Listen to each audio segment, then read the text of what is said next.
Money. What's the first thing you think of or feel when you hear that word?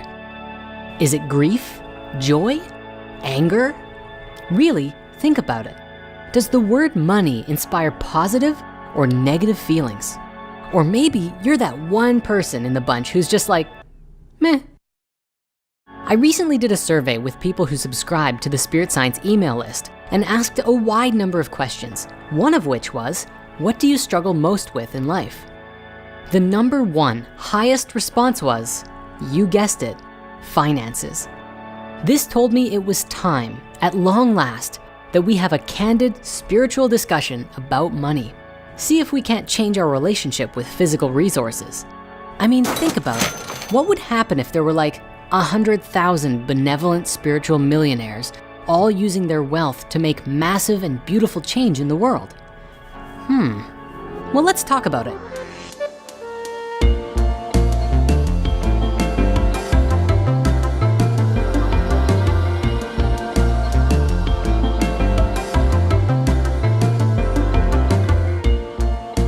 Allow me to begin today by asking you a question.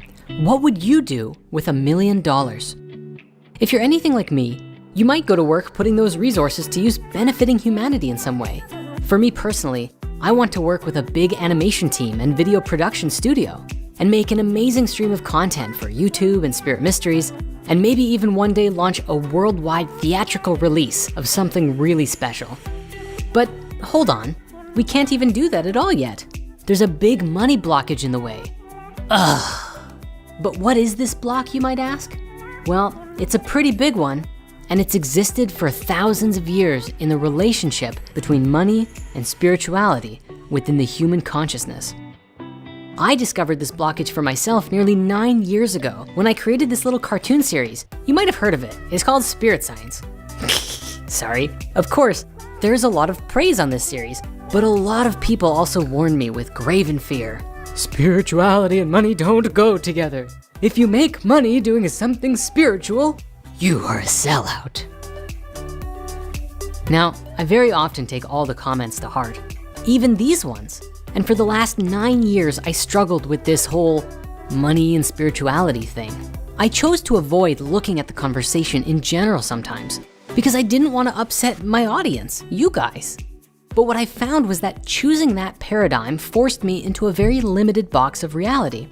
As Spirit Science grew, I had more and more responsibilities, but I didn't usually have much in the way of resources to delegate tasks. So I just had less time to spend on making videos as a result. The next thing you know, people were mad at me for not making more videos. Talk about being stuck between a rock and a hard place. The reason I'm telling you this story is because I know that I'm not the only one who is, has, or will one day struggle with this problem. But I have good news for you. We can transform the entire dynamic, and it all comes down to the relationship that we have with money and our spiritual selves. This applies to anything really. Literally any problem can be healed and transformed if we understand it fully. If you are someone who has ever struggled financially, you've come to the right place. Today, everything begins to change. Understanding money actually begins with a conversation not about money, but with God.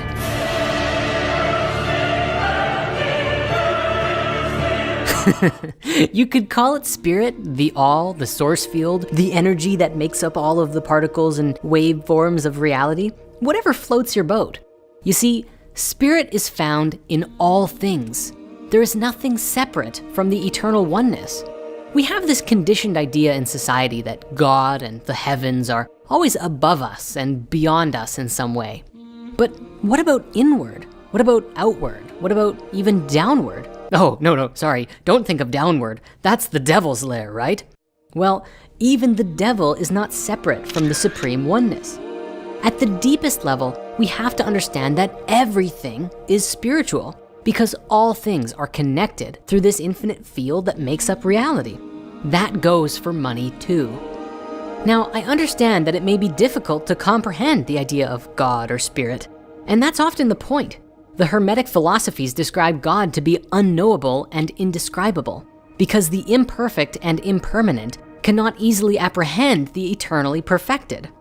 But fear not, because with every day, every moment, each of us has the opportunity to explore deeper the mysteries of life and the connection we have to this underlying substance behind reality.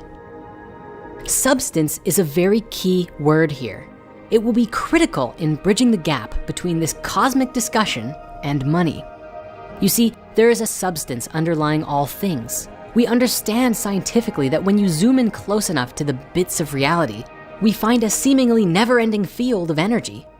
Continuous field of energy that is never depleted or empty.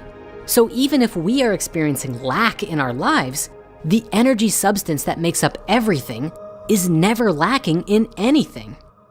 The lesson here is that through the awareness that energy is everywhere and constantly permeating all things, we come to know that there is this foundational abundant stability at the basis of everything. In a very spiritual perspective, we can perceive this as if the whole of God is present at every moment through all of space and time. Limitation as we know it does not actually exist. What does exist, however, is the consciousness of limitation. There are pockets of poverty. There are victims of deprivation, absolutely. And simultaneously, there is an infinite and universal energy from which all things descend. We exist within this energetic field just as a fish exists in water. With that mindset, can you ever truly run out of ideas and opportunities for health, love, and prosperity? The key then to limitless wealth is that this endless substance can move through you if you open yourself to being a conduit for it. And it can take so many different forms. It can take the form of creating happiness, health, food, money, or any other kind of experience that you want. Generally speaking, we open ourselves to experiencing this abundance through our creative ideas, ingenuity, and will to do good work with a loving heart. So with all of that as a primer, what specifically is money? Well, the simplest way to look at it is energy, a reflection of a value exchange that you can create in the world with others. As you create value, others are willing to exchange their own energy for it, and money is the physical reflection of that energy. But be warned, not all money is created equal. Money can be created in a positive or a negative way. You can have $1,000 of selling heroin to addicts, which is, well, pretty dirty money actually. Or $1,000 of supporting people in creating deep personal transformation in their lives. Much cleaner money. The biggest lesson I've learned about money lately has been that in order to start creating it, we have to be willing to shift our mindset, change our belief system about it, and look at it differently. Doing this, we open ourselves up to a new paradigm where we exist with a spiritual fullness that creates wealth as well. You have to be willing to love money just as much as you love other aspects of life.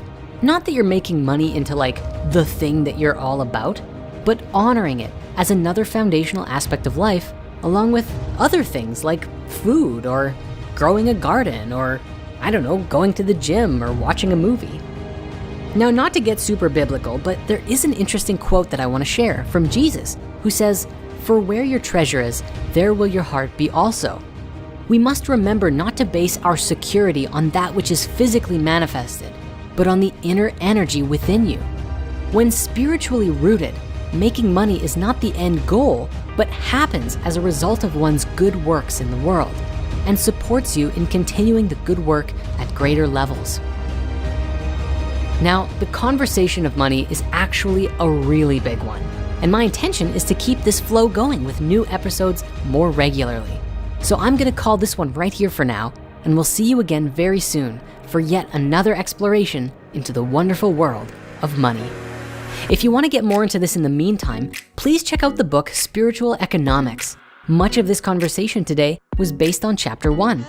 It's absolutely brilliant and a wonderful way to start shifting your money mindset right now. You can find a link to that book in the author comments below. Have a beautiful week, and we'll see you again soon.